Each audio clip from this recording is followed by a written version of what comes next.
이 시간 우리 주신 하나님의 말씀은 신명기 25장 1절로 4절 말씀, 신명기 25장 1절로 4절 말씀, 구약성경 299면에 있는 말씀이 되겠습니다. 우리 신명기 25장 1절로 4절 말씀 한 절씩 교독하신 후에 마지막 4절 말씀은 한 목소리 합독하도록 하겠습니다. 제가 먼저 신명기 25장 1절 말씀 읽도록 하겠습니다. 사람들 사이에 시비가 생겨 재판을 청하면 재판장은 그들을 재판하여 의인은 의롭다 하고 악인은 정죄할 것이며, 악인에게 태형이 합당하면 재판장은 그를 엎드리게 하고 그 앞에서 그의 죄에 따라 수를 맞추어 때리게 하라. 40까지는 때리려니와 그것을 넘기지는 못할지니 만일 그것을 넘겨 매를 지나치게 때리면 내가 내 형제를 경히 여기는 것이 될까 하노라. 곡식 떠는 소에게 망을 씌우지 말지니라. 아멘. 할렐루야. 네오드베르시 살아있는 주님의 말씀에 늘 사모하로 말미암아 이렇게 하루의 시작을 말씀과 기도는 우리를 기쁘게 여시사, 자 절대 한번 고백하시겠습니다. 나의 삶을 아시고 반드시 말씀하십니다. 네, 사실 이 사회생활 규례가 특히나 더 그런 말씀이겠죠. 나의 모든 삶을 아시고 반드시 말씀하시는 하나님, 그 말씀 가운데 반드시 왜 말씀을 주십니까? 응답하기 위함입니다. 왜 말씀 주십니까? 주시고자 하는 축복을 장구히, 그냥 그 맛만 보고 끝나는 것이 아니라 장구히 누리게 하시기 위해서 이 말씀을 주고 계시다는 것이죠. 예, 맞습니다. 우리는 지금 신명기 21장부터 26장 15절까지의 사회생활과 관련된 규례를 통해서 은혜 받고 있습니다. 아마 거의 이제 귀에 못이 박히실 것 같아요. 저희 가정 같은 경우에서도 이제 하려고 하면은 바로 저희 막내가 절대성, 강제성, 아 맞다, 가정, 이렇게 얘기합니다. 네, 저 이거는 이제 그래서 제가 한마디 뭐라고 했죠? 지금 못 빼먹었죠? 마지노선을 빼먹었죠. 네, 이 말씀은 불순종을 전제로 해서 주신 말씀이기 때문에 이 말씀만큼은 타협점이 없다고 했어요. 어제 마지노선을 했으니까 그거 다른 말로 써야죠. 네, 타협점이 없다고 말씀드렸고 절대성과 강제성을 지니고 있다고 말씀을 드렸습니다. 거기에 더해서 가장 기본적인 사회생활의 기본적인 가정 질서부터 가정생활의 규례부터 지금 말씀해주고 있다라는 거예요. 그 가운데 지금은 이제 개인의 성결과 더불어서 이 개인의 성결이 사회까지 어떻게 이어지는지를 계속해서 말씀하는 과정 가운데 놓여 있습니다. 지금 24장은 그래서 약자들을 어떻게 보호해야 하는지에 대한 규정이 24장에는 도드라지게 담겨 있어요. 오늘 본문은 그 가운데 다음 말씀이 25장 1절에서 4절까지의 말씀으로 태형 집행 규례와 곡식 떠는 소에 관한 규례가 바로 오늘 말씀입니다. 네, 맞습니다. 오늘 말씀 지금 계속해서 아마 어제부터 그 전부터 생각나시겠지만 두 가지를 계속해서 담고 있습니다. 자, 지금 오늘 말씀 같은 경우에는 재판과 형벌의 한계와 그리고 노동에 대한 배려라는 중요한 두 가지 규례를 담고 있어요. 재판과 형벌에는 한계가 있습니다. 노동에는 배려할 수 있어야 된다. 사실 이 노동이지만 어제 말씀드린 것처럼 상호간에 무엇이 있어야 된다고요? 존중해야 되고 그 다음에 함부로 판단하지 마라. 함부로 판단하지 마라고 말씀하셨습니다. 역시 이어서예요. 재판과 형벌에는 한계가 있고 노동에 대한 배려, 즉 사람에 대한 존중과 그리고 함부로 판단해서 임의로 내가 결정하고 임의로 내가 그것을 정해서 생각해서는 안 된다, 치부해버려서는 안 된다라는 말씀을 주고 계십니다. 먼저 재판과 형벌에 관해서는 판사들은 사건의 실체를 살펴서 공정하게 판결해야만 합니다. 범죄에 상응하는 징계를 가하되 그 정도에 있어서는 분명한 한계가 있어야 된다는 거죠. 자, 이 한계가 뭔지 아시겠죠? 선이 있어야 된다는 거예요. 즉 이거는 이거는 해도 어떻게 안 되는 수가 있다, 이것이 아니라 어느 정도껏 해야 된다는 것입니다. 특히 태형의 경우에는 우리가 잘 아는 것처럼 40대를 넘기지 않도록 제한되었는데 이것은 범죄자를 무자비하게 짓밟아서 인간으로서의 존엄성, 계속해서 지금 상호 존중이 나오고 있죠. 인간으로서의 존엄을 박탈하거나 과도한 복수를 행하지 않도록 법이 자비의 한계, 즉 선을 설정해 놓았다는 것입니다. 자, 여기까지 염두에 두시면서 지금 계속해서 여러분들 아마 사회생활 규례에서 느끼셨겠지만 이 말씀 역시도 표면적인 말씀하고는 좀 사뭇 다릅니다. 더 신학적 깊이가 있는 말씀이기 때문에 우리가 일반적으로 아는 말씀과는 이런 뜻이었어 하는 본문이 바로 오늘 말씀이라는 거예요. 자, 여기까지 염두에 두시면서 먼저 신명기 25장 1절 말씀 보도록 하시겠습니다. 사람들 사이에 시비가 생겨 재판을 정하면 재판장은 그들을 재판하여 의인은 의롭다 하고 악인은 정죄할 것이며. 아멘. 그렇습니다. 판결을 반드시 공정해야 되죠. 그러니까 판결에 있어서 공정함이라는 것은 곧 생명입니다. 예를 들면 이런 거죠. 자, 저는 지금 무엇으로 서 있습니까? 예, 여러분들 표정이 뭐 당연한 건 묻냐? 예, 목사로 서 있습니다. 근데 제가 이 목사로서 지금 뭐 하고 있죠, 지금? 설교하죠. 근데 제가 성경 말씀을 하나도 얘기하지 않는 거예요. 아, 그러고 있습니까? 예, 성경 말씀을 하나도 안 하고 세상의 철학이나 세상의 어떤 가치관, 지금 현재 흐르는 사상을 얘기하는 겁니다. 그럼 저는 목사입니까? 철학가입니까? 아, 철학가가 되는 거죠. 즉, 목사에게 생명은 말씀이듯이, 그리고 그 말씀에 힘을 실을 영성이듯이 판사에게, 이 판결에 있어 생명은 무엇이라고요? 공정함이라는 거예요. 정해진 기준이라는 것이죠.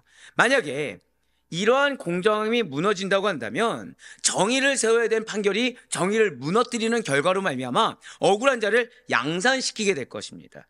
결국 그 판결을 했을 때 판사는 내가 워낙 친해서 한번 그랬어, 내가 저 사람을 안타까이 여겨서 원래 법과 좀 다르게 판결 내렸어 라고 나하나쯤이야 생각할 수 있겠지만, 실제는 그로 인해 사회는 큰 혼란을 빠지게 된다는 거예요. 한 번 더 고백하실게요. 나하나쯤이야. 지금 어제까지 나라도 성결해야 된다, 나라도 신앙을 지켜야 된다 해서 지금 무엇을 배제해야 된다는 거예요? 나 하나쯤이야 라는 무책임함을 버려야 된다는 것입니다. 자, 방금 뭐라 말씀드렸습니까? 무책임이죠. 지금 사회생활에서 계속해서 관통하고 있는 단어가 무엇입니까? 책임입니다. 근데 지금 판사에 있어 책임은 무엇이라고요? 공정함이라는 거죠. 그러므로 판결의 공정함이라는 것은 판사의 마땅한 책무요, 모든 법과 질서의 대전제가 됩니다. 그렇다면 사회와 개인에게 어떠한 큰 영향을 미칠 만한 큰 사건들의, 큰 어떤 일대 사고 사건들에 대해서만 공정하면 되는 것입니까? 절대 아니라는 거예요. 절대 아니라는 것입니다. 아마 지금 여러분들이 사회생활 규례에서 제가 일부러 더 몇 번 반복하는 걸 들으셔서 알겠지만, 지금 사회생활에서는 일상의 사소한 거, 배설물 기억하시죠? 예, 그게 바로 중요한 이유가 여기서도입니다. 다툼이나 육체적인 충돌이 일어나는 싸움이 발생할 때도, 또는 사람들이 바라볼 때 사소하다고 여겨지만 하더라도 반드시 공정한 판결이 이루어져야 됩니다. 그래서 이미 지난주 새벽기도에 말씀하신 것처럼 일상의 사소한 영역조차도 정결하기를 바라는 하나님 아니십니까? 판결 역시 마찬가지라는 거죠. 판결이란 결코 내 기준이나 내 감정으로 옳고 그름을 가리는 것이 아닙니다. 오직 기준은 하나님의 법이 돼야 돼요. 그 하나님의 법만을 기준으로 삼아서 공정한 재판을 통해 문제를 해결해야만 하는 것입니다. 그 누가 보더라도 하나님께서 보시기에도 공정하다고 여겨질 만한 판결을 내릴 수 있어야 된다는 거죠. 결국 이 판결에 있어서도 일상의 사소하고 소소한 부분까지 정결할 때 누구 앞에서 행하라고 했습니까? 하나님 앞에서 행했듯이 이 판결 앞에서도 하나님 앞에서 행해야 된다는 거예요. 그런데 만일 이렇게 그 하나님 앞에서의 법을 치르는 법정을 거치지 않고 사적으로 문제를 해결한다, 어떤 사적 감정이나 사적 판단만 가지고 해결한다고 하면 어떻게 되겠습니까? 언제나 힘이 없고 가진 것 없는 이들만 억울한 피해를 보게 될 거예요. 또는 반대로 어제 그 채권자의 권리도 있다고 말씀드렸던 것처럼 채권자들은 계속 희생만 하게 될 것입니다. 그래서 하나님께서는 반드시 공의로운 재판이 이루어지는 재판장으로 나아가라고 했다는 거예요. 그래야 채무자가 됐던 채권자가 됐든 강자가 됐던 약자가 됐든 그 어느 누구도 피해보지 않을 수가 있다는 거죠. 그리고 이 명령은 단지 구약시대에 이스라엘 백성들에게만 내리시는 명령이 아닙니다.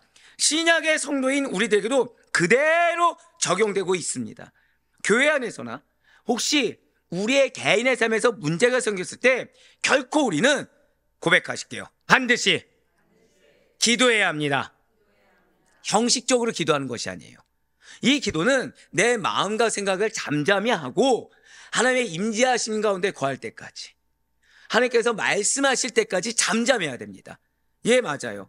내 생각에 옳다고 여기는 방식대로 판단해서 먼저 움직이셔는 안 됩니다. 많은 분들이 상황의 급박함이라는 것을 닥쳐왔을 때 기도를 합니다. 근데 기도를 어떻게 해요? 내가 원하는 방향대로 기도합니다. 내가 원하는 결과물을 두고 기도합니다. 근데 사건이 급작스러운 것도 있지만 인재가 발생할 수도 있죠. 내가 미리 준비되지 않아서 내가 하지 말아야 될 것을 해서 결과가 나올 수 있지 않습니까? 근데 이럴 때 나에 대해서 보기보다는 상황의 억울함과 어쩔 수 없음을 하나님께 하소연하면서 이 결과를 달라고 투정을 부린다는 거예요. 아닙니다. 옳고 그름의 영원한 기준이 되시는 하나님의 말씀에만 의지하여 행해야 됩니다. 내 상황을 기준 삼아서 행하는 것도 아니고 내 입장을 기준 삼아서 행하는 것이 아니라 하나님의 명령에 의거하여 하나님의 말씀에 의지해서 행할 수가 있어야 된다는 거예요. 무엇조차요? 기도조차. 그렇습니다. 옳고 그름의 그럼 영원한 판단의 기준은 누구입니까? 오직 하나님의 말씀이에요. 왜냐하면 인간 재판장을 통해서 이 세상에서 온전한 공의를 시행해야 한다, 사실상 불가능합니다. 온전한 공의의 시행이라는 것은 오직 만유의 심판자이신 하나님으로만 가능하다는 거예요. 진실 하나님께서는 인간과는 달리 그 안에 불의가 전혀 없으신 분이십니다. 보통 많은 CEO 분들이나 단임 목회자분들께서 이제 하반기가 시작되면 작정 기도를 많이 하십니다. 왜 하죠? 왜 하죠? 안 해도 됩니까? 안 해도 됩니까? 오늘 제 질문이 상당히 당연한 질문만 지금 들으신 것 같은데, 내년도를 준비하기 위함이죠. 내년도를.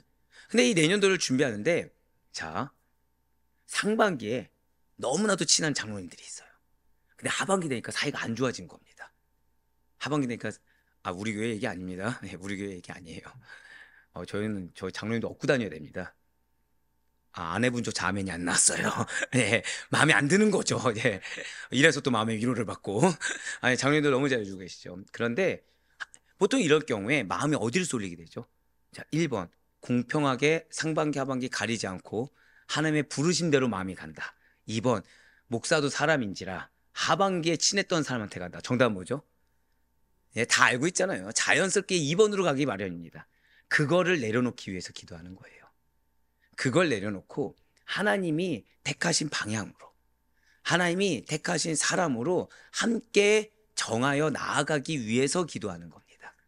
그렇지 않으면 목회자가 영성이 없으면, 말씀이 없으면, 아까도 말씀드렸잖아요. 전 이 자리에 뭘로 서 있는 거라고요? 그냥 철학가, 사상가로 서 있게 됩니다. 그런 사람이 정하는 정책이 옳을 수 있겠습니까? 없겠습니까? 옳을 수가 없다는 거예요. 예, 마찬가지입니다. 인간의 판단은 믿을 수가 없습니다. 온전한 공의 시행한다? 불가능합니다. 하지만 하나님은 다르세요. 공의는 하나님의 보좌의 기초이시며 그 보좌에는 공의로 말미암아 더욱 굳게 서 나가도록 하나님께서 섭리하고 계십니다. 또 하나님께서는 세상의 재판장들과는 달리 그 능력에 있어서 한계가 있지 않아요. 그분께서는 모르시는 것이 없습니다. 그분 앞에는 감히 드러나지 않을 것이 없어요. 그분은 전지전능하십니다. 믿으십니까? 그래서 여러분들 역시도 중직자든 반드시 권면드리는 것은 하반기 사역을 할 때 되신다면 9월, 10월에는 금식은 아니더라도 기도는 하실 수 있어야 돼요. 기도 제목이 하나 추가되셔야 됩니다. 어떤 기도를 해야 되죠? 바른 판단이 내려질 수 있도록, 바른 방향성을 확립할 수 있도록 기도해 주셔야 됩니다. 그럴 때 문제가 생깁니다. 또 다 기도를 하세요. 뭐 안 하시는 중직자들은 없죠. 왜냐하면 교회를 너무 사랑하시니까. 그런데 역시나 마찬가지 상황에 주어지는 겁니다. 자, 나랑 사이가 안 좋은 어떤 중직자가 있습니다. 근데 하반기 들어서 친해진 중직자가 있고요.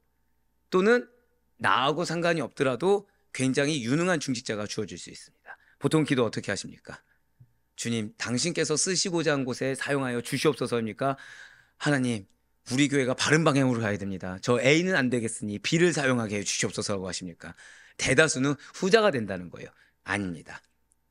오직 하나님의 공의대로 판단할 수 있도록, 오직 하나님께서 예비하신 대로 나아갈 수 있도록 기도하셔야 됩니다. 왜요? 하나님은 다 알고 계시기 때문에. 내가 잘못할 수도 있는 겁니다. 내가 잘못 느낄 수도 있는 겁니다. 왜요? 나 역시도 불안정하기 때문에 나하고 성향적으로 맞지 않아도 그 중직자나 그 영혼이 굉장히 적합할 수가 있거든요. 그 영혼을 쓰는 것이 맞기 때문에 하나님의 선택에, 하나님의 인도하심에 맡기는 기도를 같이 할 수 있어야 된다는 거예요. 교회는 그리스도의 몸입니다.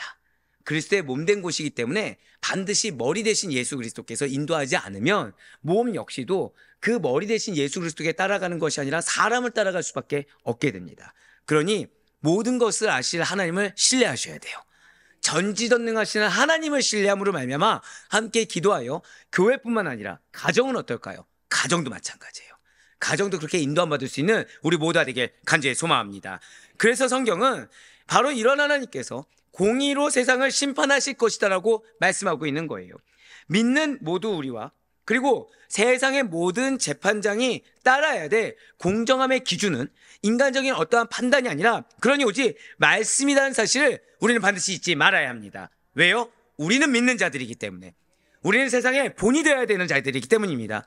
말씀만을 붙들고 그 말씀 앞에서 나 자신을 돌아보며 오직 공의로우신 주님의 판단, 오직 공의로우신 주님의 선택에만 맡길 때만이 우리는 참된 평강을 누릴 수가 있고 하나님의 예배하신 은혜를 누릴 수 있음을 잊지 마시기 바랍니다. 그래서 오늘 본문이 신명기 25장 2절과 3절 말씀은 그럼에도 불구하고 형벌을 내릴 때 어떻게 해야 되는지에 대해서 말씀하고 있어요. 하나님의 공의로운 판단에 대해서 맡겼습니다. 그런데 형벌을 내릴 수도 있겠죠. 형벌을 내릴 수도 있겠죠. 여기에도 형벌을 내리는데 연약함이 들어갈 수 있습니까? 없습니까? 있을 수가 있어요. 그럴 경우에 어떻게 해야 되는지, 설령 그렇더라도 어떻게 해야 되는지 2절과 3절 말씀을 통해서 이렇게 얘기하고 있습니다. 악인에게 태형이 합당하면 재판장은 그를 엎드리게 하고 그 앞에서 그의 죄에 따라 수를 맞추어 때리게 하라. 40까지는 때리려니와 그것을 넘기지는 못할지니 만일 그것을 넘겨 매를 지나치게 때리면 내가 내 형제를 경히 여기는 것이 될까 하노라. 아멘. 그렇습니다. 분명 재판은 공정하게 판결이 이루어져야 돼요.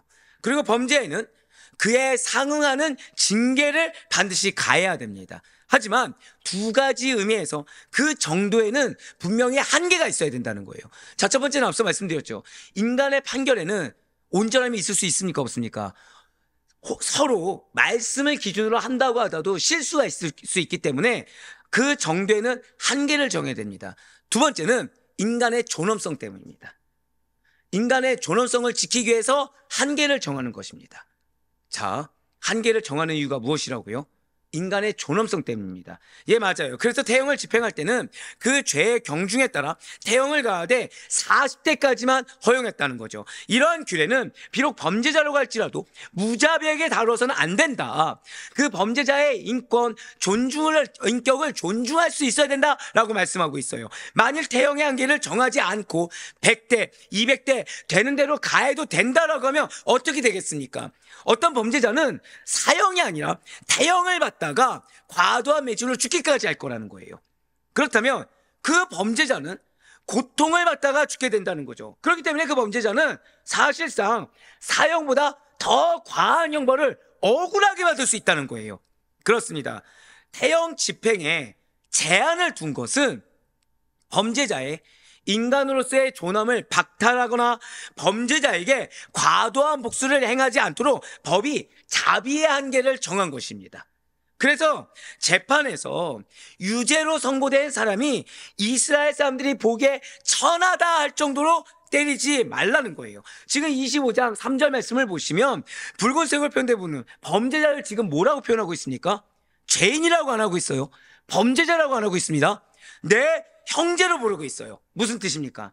아무리 형벌을 받아 마땅한 죄인이라고 하더라도 여전히 이스라엘 형제이기 때문에 오늘 이걸 기억하셔야 돼요.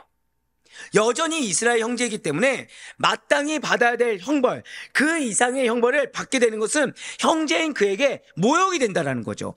이것은 지금 단순한 인도주의가 아닙니다. 상성도분들, 여러분들은 어느 나라 사람입니까? 오늘 세 번째 당연한 질문을 드렸네요.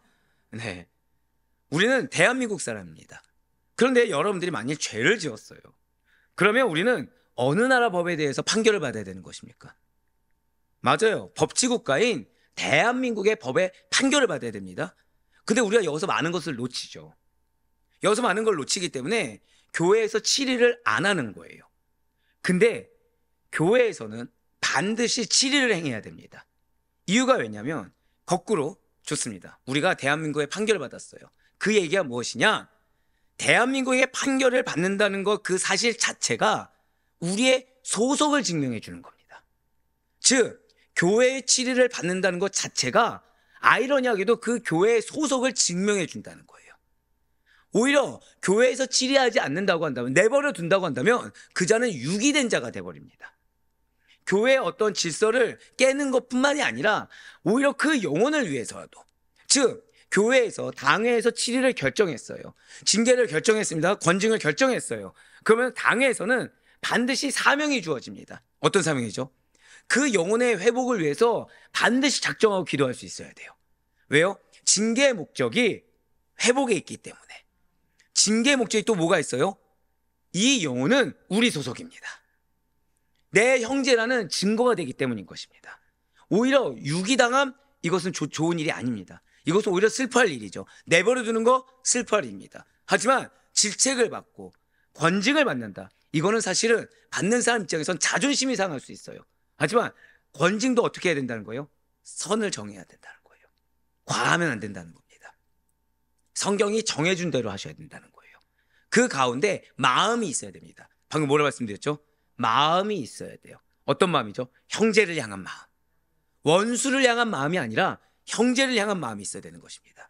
그래서 온전히 돌아올 수 있도록, 온전히 회복할 수 있도록 기회를 주는 방편 중에 하나가 권징이라는 사실을 기억해서, 그래서 그 영혼을 향한 사랑과 안타까움이 드러날 수가 있어야 된다는 거예요. 네, 맞습니다. 지금 오늘 본문의 범죄자가 사실상 하나님께서 정하신 율법에 의해서 형벌을 받고 있다, 그 자체가 여전히 잘 기억하셔야 돼요.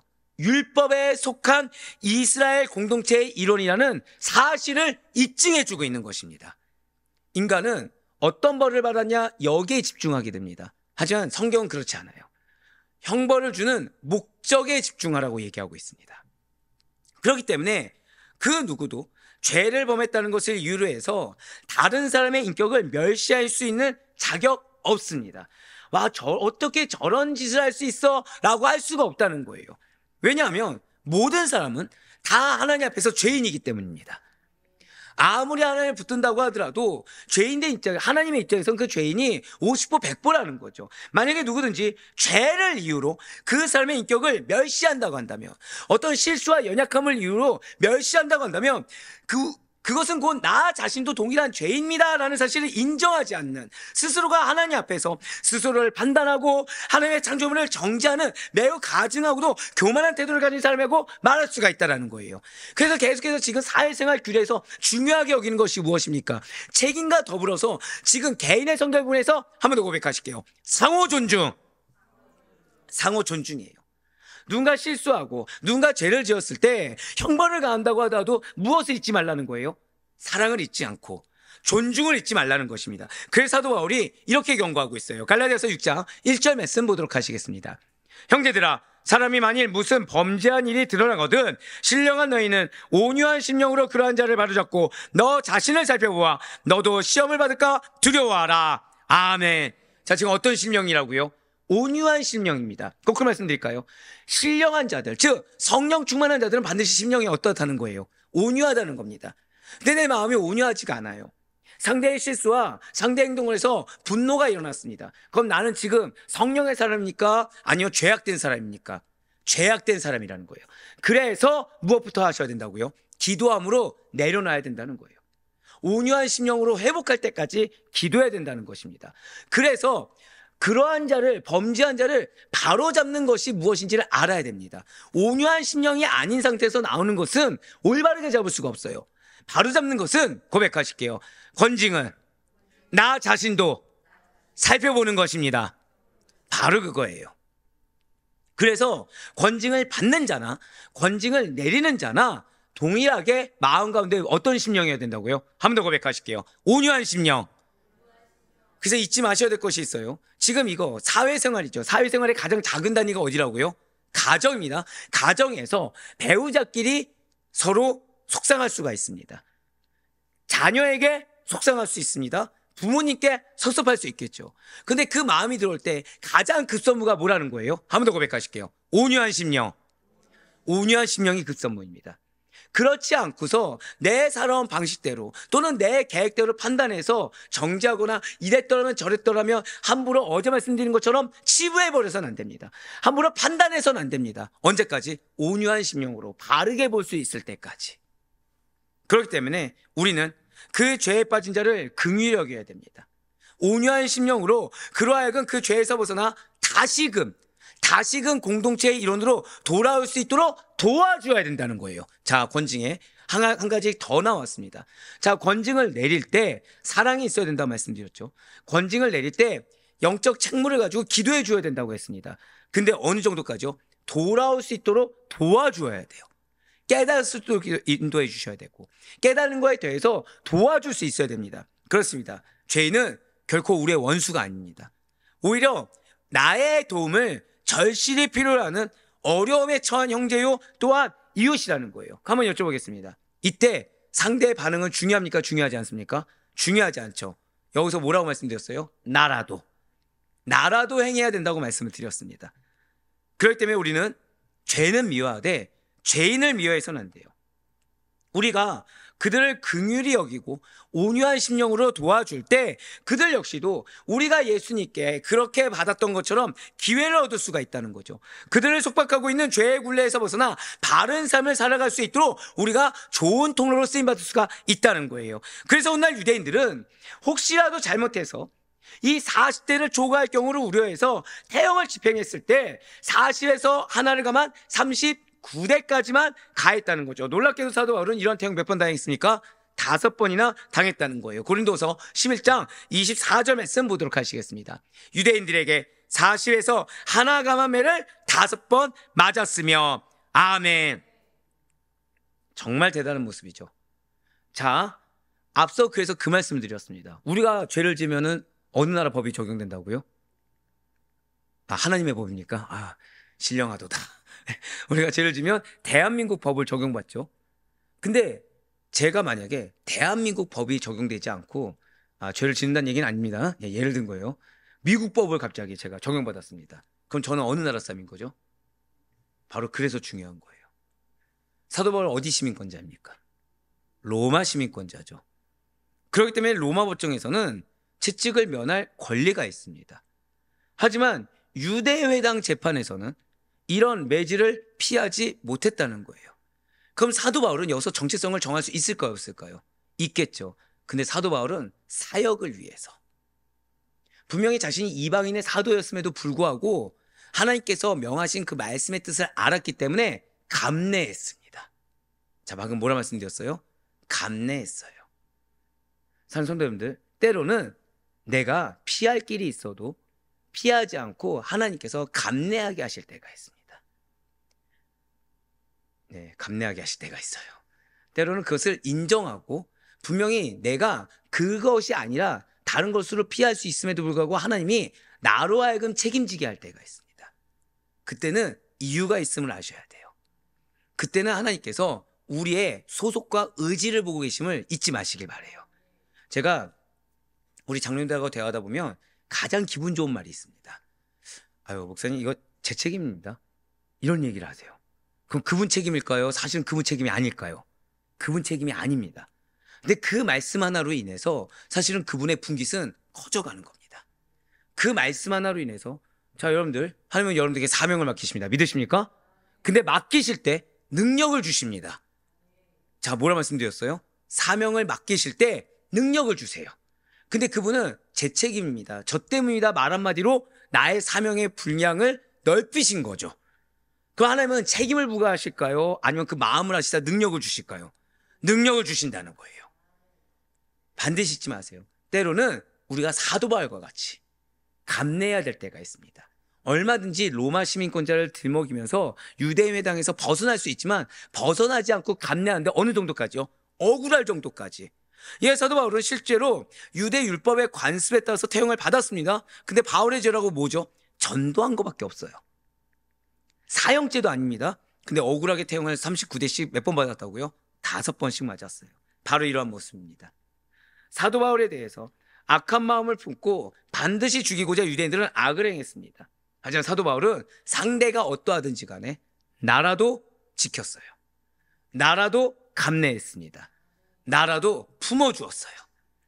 이렇게 완전의 판단력이 있지 않는 인간이 바울과 같은 억울한 자들에게 악의적으로 감정적으로 태형 매질을 할 수가 있겠죠. 이때 인간의 무자비함으로 죽일 수도 있기 때문에 하나님께서는 한계치를 정해놓으셨다는 것입니다. 그렇습니다.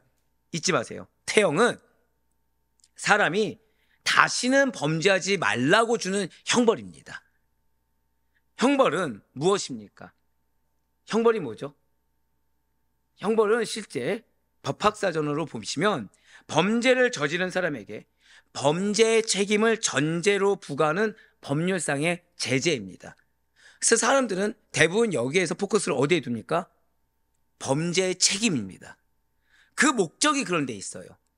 그 목적은 사람들의, 그러니까 죄를 짓지 않은 사람들의 행위의 지침이자 평가 기준이며 공동체의 질서 확립과 놀랍게도 범죄를 저지른 사람의 교화, 갱생의 목적을 두고 있습니다. 자, 지금 이 목적이 책임만 있습니까? 아니면 다른 사람들에게 행위의 지침과 공동체의 질서 확립과 교화, 갱생까지 있습니까? 후자죠. 그렇기 때문에 형벌이란 것이 그저 사람을 창피하게 하고 사람을 죽이고 혼내는데 주안점을 두어서는 안 된다는 거예요.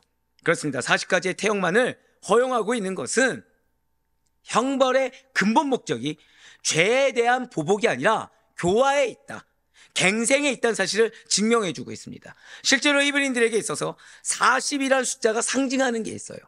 이 40은 심판과 고난을 상징합니다. 그런데 그 이면에 또 뭐가 있냐? 연단도 상징하고 있습니다. 40이라는 숫자가 무엇을 상징한다고요? 심판과 고난, 더불어서 연단을 상징하고 있어요.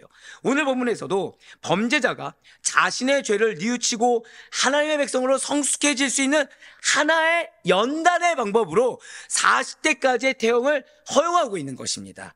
그러니 우리는 먼저 반드시 온유한 심령이 되어야 됩니다. 우리는 온유한 심령이 되어서 하나님께서 나를 연단하시더라도, 근데 그 연단이 어떤 거예요? 마치 심판과 고난을 당하는 것처럼, 자, 내가 내 상황과 마음이 심판과 고난을 당한 것 같아요. 근데 그때 성경은 연단의 때라고 우리가 그렇게 믿고 기도해야 된다고 말씀하고 있죠. 그 이유가 바로 이겁니다. 무엇이 있기 때문에? 연단의 의미가 있기 때문에. 그때 온유한 심령이 아니면 이것이 연단인지 모르게 됩니다. 또한 그것을 권면해 주는 자의 입장에서도 온유한 심령이 아니면 연단의 목적이 있음을 모르게 된다는 거예요. 반드시 기억하세요. 형벌은 연단의 목적입니다. 그 연단의 목적은 갱생이고 교화이자 공동체의 질서 확립이라는 사실을, 다른 사람들에게 하나의 말씀을 아무리 한다고 해도 보지 않고는, 먹지 않고는, 내가 직접 체감하지 않고는 믿지 않는 자들에게 하나의 기준점이 된다는 사실을 반드시 잊지 마시기 바랍니다. 이제 마지막으로 오늘 본문이 신명기 25장 4절의 말씀입니다. 곡식 떠는 소에게 망을 씌우지 말지니라. 아멘. 상당히 많은 분들이 이 말씀에 대해서 뭐 이렇게 자비를 베풀어야 된다, 긍휼을 베풀어 정도 이렇게 말씀하시는데, 사실 이 부분에서 이 말씀은 이런 뜻이 아닙니다. 지금 곡식을 떠는 소가 그 떨고 있던 곡식을 주워 먹는 것을 막기 위해 그 입에 망을 씌우는 것을 금하라라는 말씀이 맞아요. 근데 이게 무슨 말씀이냐면, 그러니까 곡식에 떨어진 거라도 먹을 수 있게 자비와 긍휼을 베풀어, 이게 아니라 한낱 짐승이라고 할지라도 고백하실게요. 일한 대가를 받는 것이 당연하다는 거예요. 자, 그런데 이것은 사실 그러니까 짐승을 위해 주신 규례입니까? 우리 인생을 위해 주신 규례입니까? 우리 인생을 위해 주신 규례입니다. 자, 근데 주인이, 이제 뒤에 나오겠지만, 주인이 소에게 염을 줍니까 안 줍니까? 염을 주고 하겠죠? 그 주인 입장에서는 아니 염을 주는데 뭐 이것까지 먹으라고 판단할 수 있을까요 없을까요? 있겠죠? 그러면 안 된다는 거예요. 근로자가 자기가 제공한 근로의 대가를 받는 것이 당연하다는 것입니다. 다시 말해서 이는 고용주는 근로자에 대해서 그 근로에 합당한 대가를 반드시 지불해야 되는데, 내 기준이 아니라 누구 기준으로요? 하나님의 말씀을 기준으로, 상대의 입장을 고려해서. 자, 고용주는 뭐라고요? 상대의 입장을 고려해서 줄 수 있어야 된다는 거예요. 근데 그 입장이, 그래서 이 말씀이 이웃사랑 다음에 나오는 겁니다. 자, 이웃사랑에 어떤 잔을 주지 말라고 했죠? 예, 습관적인 자. 또한 또 어떤 자가 있었습니까? 무의도식하는 자. 그러니까 도움받는 것이 당연한 자가 있습니다. 즉, 지금 고용 근로자는 당연히 도움받는 것이 당연하다고 여길 수 있을까요, 없을까요? 있겠죠. 그래서 어제 채권자부터 해서 그것을 당연하게 여긴 자는 적용되는 것이 아니라, 즉 받아야 되는데 못 받는 사람들, 먹고 살기조차 힘든 사람들, 그 사람들에게는 합당한 대가를 줄 수가 있어야 된다는 거예요. 만약 고용주가 근로자의 일한 대가를 차일피일 미루면서 주지 않는다고 한다면 그것은 이웃을 압제하며 탈취하는 것과 동일하다는 거죠. 그래서 방금 그 말씀은 어디 말씀이 기인하고 있냐? 레위기 19장 13절 말씀 기인하고 있습니다. 너는 내 이웃을 억압하지 말며 착취하지 말며 품고 새 삭슬 아침까지 밤새도록 내게 두지 말며. 아멘. 신명기 25장 4절 말씀은 어디에 기인하고 있다고요? 바로 이 말씀에 기인하는 겁니다. 하나님께서는 그리고 이러한 자를 결단코 용서하지 않으신다는 거죠. 그렇기 때문에 근로자에게 일을 시킨 고용주라고 한다면 근로자의 정당한 대가를 지불해야 되고 이것이 책임이라는 거예요. 사실 이렇게 주어할 것을 주지 않고 인색하게 군다고 해서 결코 풍족해지는 거 아닙니다. 사실 많은 고용주분들께서 야, 나도 먹고 살기 힘들어. 그러니 맨 처음에 약속한 것이 100만 원인데 회사 사정이 어려워진 거예요. 그러니 너도 한 공동체니까 너는 나도 80 받을 테니 너도 80 받자, 이런 식으로 말하는 경우가 종종 존재합니다. 만약 상호 간에 합의가 이루어졌으면 그럴 수 있겠죠. 하지만 그래서 안 된다는 거예요. 그래서 안 되는 것입니다. 앞에 선 자는 책임을 다해야 돼요. 무엇 하더라도요. 내가 설령 그것을 누리지 못한다고 하더라도 책임을 다해서 갚아야 될 것은 갚아야 되고 줘야 될 건 줘야 된다는 것입니다. 어제 말씀에 이어서 나오는 거예요. 계속. 사실 이렇게 주어야 할 것을 주지 않고 인색하게 군다고 해서 결코 풍족해질까요? 결코 아닙니다. 라반의 경우를 잊어서는 안 돼요. 그는 야곱을 인해서 큰 재산을 모았습니다. 하지만 야곱에게는 매우 적은 품삯을 주었을 뿐 아니라 그것을 몇 번이나 변경했죠? 10번이나 변경했어요. 그러나 하나님께서는 결국에는 누구를 살피십니까? 야곱을 살피세요. 나라도 지켜야 될 것을 지켜야 되는 이유가 바로 여기 있습니다. 한번 고백하실까요? 하나님께서 살펴보고 계십니다. 맞아요. 그래서 라반이 소유한 가축들은 줄어들게 하시되 야곱의 가축들은 점점 늘어나게 하셨다는 거죠. 하나님이 제정해 놓으신 경제 원리가 바로 이와 같은 거예요.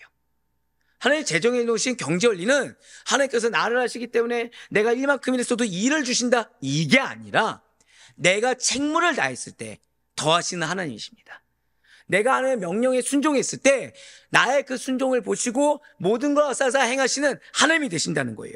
그러므로 성도 여러분들, 여러분이 우리에게 허락된 영혼에게 더 큰 배려나 하지 못할 만정 업신여겨 착취하거나 인색하게 대하지 않을 수 있기를 간절히 소망합니다.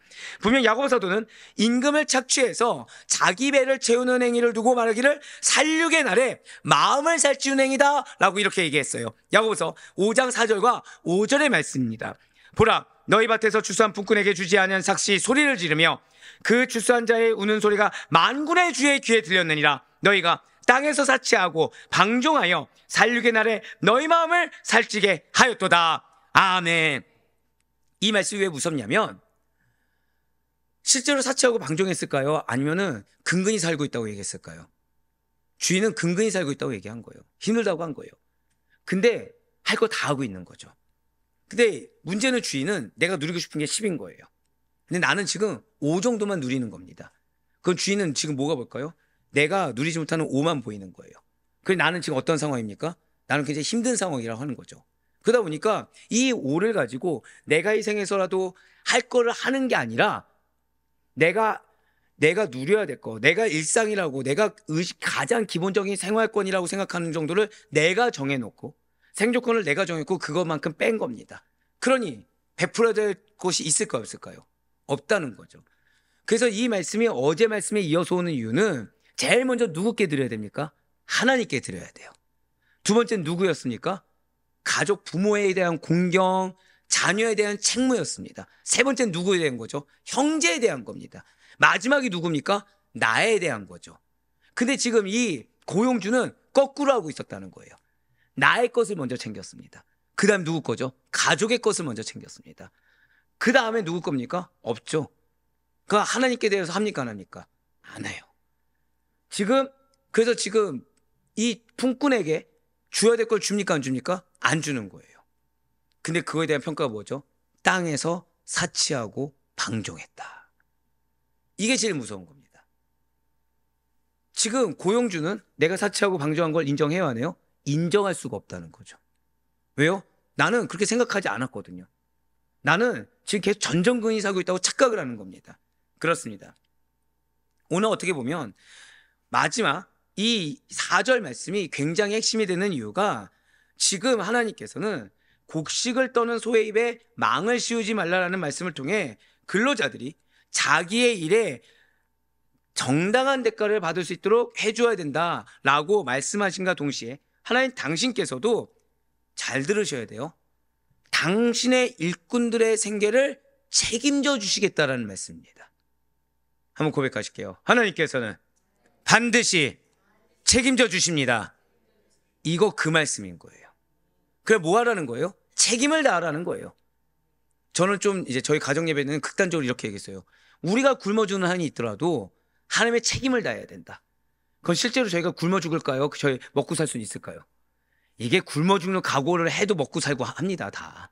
근데 그 정도 각오도 하지 않았는데 어떻게 하나님께 먼저 드리고 어떻게 이웃사랑을 실천할 수 있겠습니까? 예, 맞아요. 또 이 말씀 갑자기 여기 한 편지에서 우리 보고 굶어 죽으라 그랬다 그러지 마시고, 네.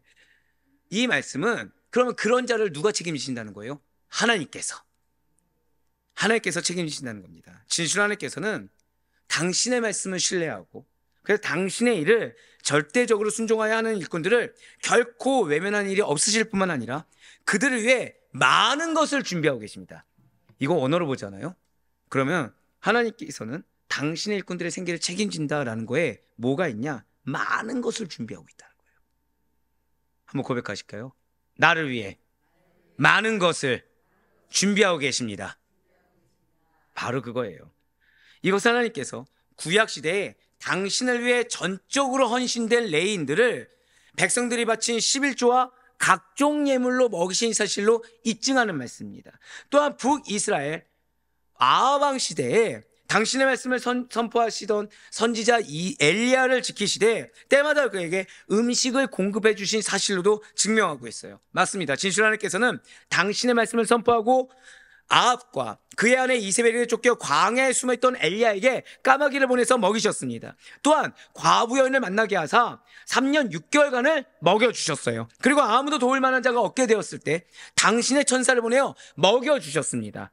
진실 하나님께서는 이처럼 당신의 충성된 종들을 위해, 자, 어떤 종이라고요? 충성된 종들을 위해, 내 입장의 충성이 아니죠. 말씀드렸잖아요. 야고보 사도가 이 말씀을 선포했을 때 이 말씀의 선포의 대상이 누구죠? 유대인들이었습니다. 즉 나는 충성되다고 생각할 수 있어요. 근데 하나님이 인정하시는 충성이어야 됩니다. 그렇게 했을 때 세심한 배려를 아끼지 아니하시고 그 필요를 많은 것을 준비해서 채워주시사 반드시 만족함을 주십니다. 예, 한 명 아멘 감사합니다. 이 사실을 의심해서는 안 돼요. 오히려 이 진리를 믿는 믿음으로 더 충성되이 말씀에 순종하는 우리가 되길 간절히 소망합니다. 왜 제가 말씀이 10개가 선포됐을 때 그 10개를 다 지켜 행하십시오라고 10개 지켜 행하는 게 가능할까요? 불가능할까요? 불가능하죠. 그런데 그 마음의 의지부터 차이가 있어요. 이미 10개 말씀 들었을 때 내가 지킬 수 있는 거 한두 가지를 두고서 이 말씀만 앞에서 언행으로 하면서 그 말씀을 지킨 것을 증명하는 자는 하나 두 개도 제대로 하지 못하게 됩니다. 그러니 어떻게 하나님께서 준비하신 많은 것들을 누릴 수가 있겠습니까? 전혀 누릴 수가 없죠. 그런데 이 10가지를 다 지켜 행하려는 자들은 하나님께서 그 마음을 아시사 반드시 준비한 것을 얻을 수 있게 된다는 거예요. 그러니 신뢰의 믿음과 순종을 통해 나를 위해 많은 것을 준비하시는 하나님을 만날 수 있는, 즉 나를 위해 채우는 하나님을 만날 수 있는 우리 모두가 될 수 있길 간절히 소망합니다. 사울 아디포의 성도 여러분들, 오늘 말씀은 공정한 재판과 형벌의 한계 그리고 일꾼에 대한 배려를 통해서 하나님의 공의하심과 자비하심을 우리에게 보여주고 있습니다. 진실 하나님께서는 범죄자라고 할지라도 그의 존엄을 지켜주시며 형벌의 목적을 어떠한 복수나 파괴가 아니라 교화와 회복과 질서에 두고 계세요. 또한 이러한 자에게는 반드시 그 대가를 주어야 되는데 지금 계속해서 무엇이 중요하다고요? 마지막으로 절대 고백하실게요. 책임감 있는 행동. 네, 그렇습니다. 책임감 있는 행동을 하나님께서 외면하지 아니하시고 정의롭게 보응해 주십니다. 나아가 하나님의 일꾼을 먹이시고 채우시는 분이 하나님이라는 사실 잊지 마시길 바래요. 오늘 말씀 잊으시면 안 됩니다. 어제의 말씀에 이어서, 아니 정확히는 사회생활 규례에 아예 처음부터 말씀하셨던 그 말씀이 면면이 흐르고 있는 것이 무엇입니까? 나라도 책임을 다해야 돼요. 나는 괜찮겠지라는 그 마음은 사회의 혼란을 야기하지만, 공동체의 혼란을 야기하지만, 나라도 지키게 된다고 한다면 공동체의 질서를 확립하시사 하나님께서 약속하신 바를 성취하시는 하나님이 우리 하나님이십니다. 거기에 더해 우리는 반드시 온유한 심령으로, 자, 오늘 포커스가 뭐라고요? 온유한 심령으로 내가 먼저 말씀에 순종할 수 있어야 돼요. 그 말씀의 순종이 하나님 나에게 말씀하신 책무를 다할 수 있어야 됩니다. 어떻게요? 먼저는 하나님께, 그 다음은 가족, 그 다음은 나. 그렇게 했을 때 하나님께서는 반드시 채우시는 하나님이십니다. 그래, 바라옵거나 얻기는 언제나 나의 어떠함을 따라 행하지 마시고 오직 공의와 자비를 따라 말씀을 따라 행하시고 우리의 책임감 있는 순종을 통해 일하시는 하나님의 채우심과 공급하심을 신뢰하시며 살아가시는 가운데 오직 하나님의 뜻만을 따라, 범죄자조차 그러할진데 우리 상호 옆에 있는 가족과 지체들은 오죽하겠습니까? 상호 존중하시는 영혼으로 사랑으로 최선을 다하여 책임감 있게 온유한 심령으로 섬겨 나아갈 수 있는 우리 모두가 될 수 있기를 주님의 이름으로 간절히 축원합니다.